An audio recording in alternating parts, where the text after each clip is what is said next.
इस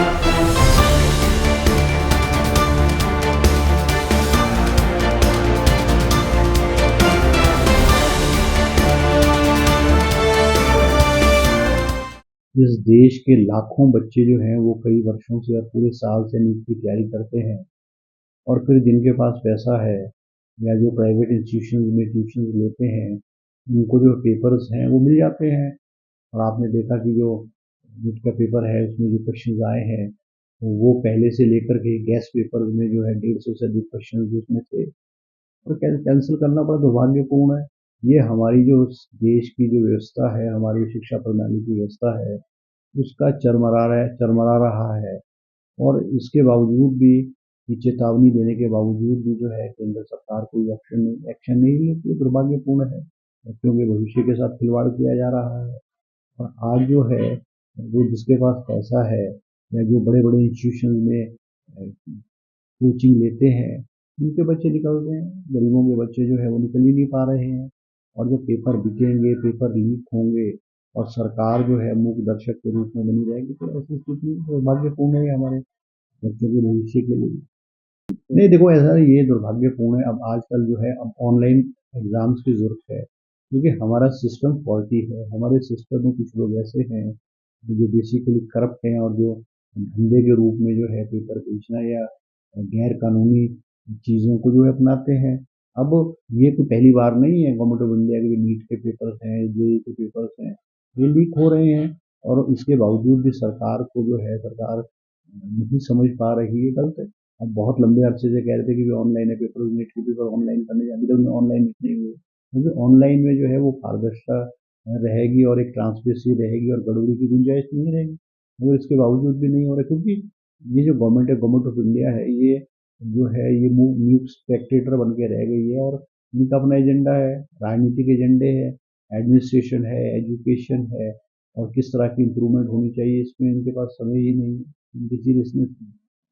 किसी भी देश का प्रधानमंत्री, हिंदुस्तान का प्रधानमंत्री अगर इस तरह की बात पब्लिक को कहे कि आप सोना नहीं खरीदें, आप जो है तेल की बचत करें, आप जो है रिफाइंड ऑयल या जो जो हमारा खाने वाला तेल है बाहर से आ रहा है उसका इस्तेमाल ना करें, आप ऑनलाइन काम करें, आप गाड़ियों में जो है वो कूलिंग करके जाएं, आप विदेश यात्रा ना करें, तो इसका मतलब तो ये है कि सरकार, जो देश है, वो एक गंभीर आर्थिक संकट के दौर से गुजर रहा है, बहुत आर्थिक संकट के दौर से गुजर रहा है।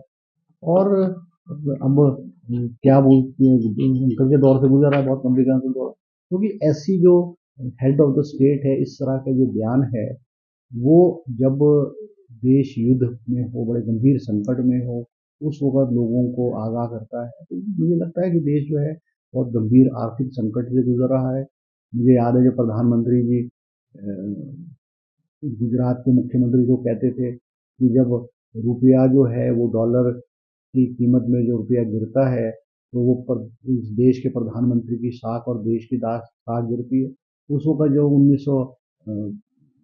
2011-12 में जो रुपया है 60 रुपये के आसपास प्रति डॉलर था।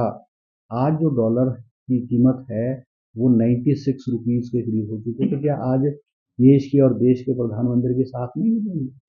आज हमारे नेशनल और इंटरनेशनल लेवल पे जो सिनेरियो है और जिस तरह से हमारी फॉरेन पॉलिसी की हैंडलिंग की गई है, वो चिंताजनक है। और मुझे ऐसा लगता है कि जो है आज गवर्नमेंट ऑफ इंडिया जो है उधार पे चल रही है। जो पैरामीटर्स हैं, जो रिजर्व बैंक ऑफ इंडिया के है, फाइनेंस डिपार्टमेंट के पैरामीटर्स है, उनको अपनाया नहीं जा रहा है। एक आर्थिक दिवालेपन की ओर जो है वो देश है। और मुझे ऐसा लगता है कि आने वाले समय में बहुत सारी रिस्ट्रिक्शंस जो है, जो हार्श फाइनेंशियल रिस्ट्रिक्शंस, चाहे बैंक से संबंधित होंगी, चाहे और ट्रांजैक्शन से संबंधित होंगी, मुझे लगता है वो आने वाली है। और बहुत सारी स्कीम्स जो हमारी, जो आम आदमी को, गरीब आदमी को, जैसे मनरेगा है, मनरेगा का नाम जो है चेंज करके जयराम जी कर दिया गया है। और मनरेगा का बजट जो 90,000 करोड़ रुपए का था, उसको घटा करके 25,000 करोड़ कर दिया। ऐसी बहुत सारी स्कीमों को स्क्वीज करने की कोशिश की जा रही है, जिससे आम आदमी को लाभ हो रहा है। तो मुझे ऐसा लगता है देश संकट की ओर जो है बढ़ रहा है। और राहुल गांधी जी ने समय समय पर देश की जनता को और सरकार को बताने की कोशिश की है मगर उस समय राहुल गांधी जी की बात को जो है सीरियसली से नहीं लिया जाता। और जो राहुल गांधी जी कहते हैं वो सचमुच में सच निकलता है। ये नेट वाले पेपर के बारे में भी राहुल गांधी जी ने कहा है। हमारा देश एक आर्थिक संकट की ओर गुजर रहा है, ये राहुल गांधी जी ने पहले भी कहा है। अभी मुझे ऐसा लगता है पेट्रोल के और डीजल के दाम और जो एलपीजी के दाम है वो बड़ी हाई मात्रा में जो बढ़े जाएंगे। तो सारी की सारी परिवेश को चीज़ों को देखते हुए इस देश को और प्रधानमंत्री जी को बहुत सीरियसली और माइंडफुली जो है हर बात को देखनी चाहिए।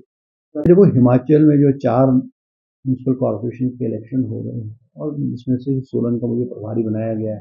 तो हमने सोलन का हमारे प्रभारी रजनी पाटिल जी की अध्यक्षता में हमने जो अपना संकल्प पत्र विजन डॉक्यूमेंट जो है सोलन के लोगों को पेश किया है, जिसमें बहुत सारे पहलू जो हमने कहा है कि तो मॉडर्न सिटी बनाया जाएगा, वाटर की सप्लाई को स्ट्रीमलाइन किया जाएगा, जो रेट जो बिजली पानी का रेट है वो 29 रुपये पर 1000 लीटर था, उसको रिड्यूस करके 14 रुपये पर 1000 लीटर किया गया है।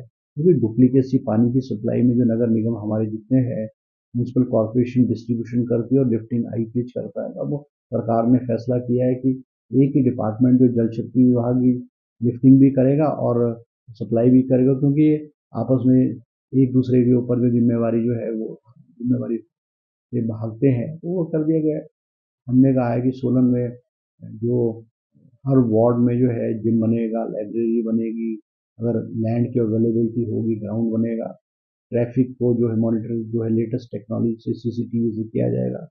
सीवरेज लाइन सोलन में भी 50% बिछी है।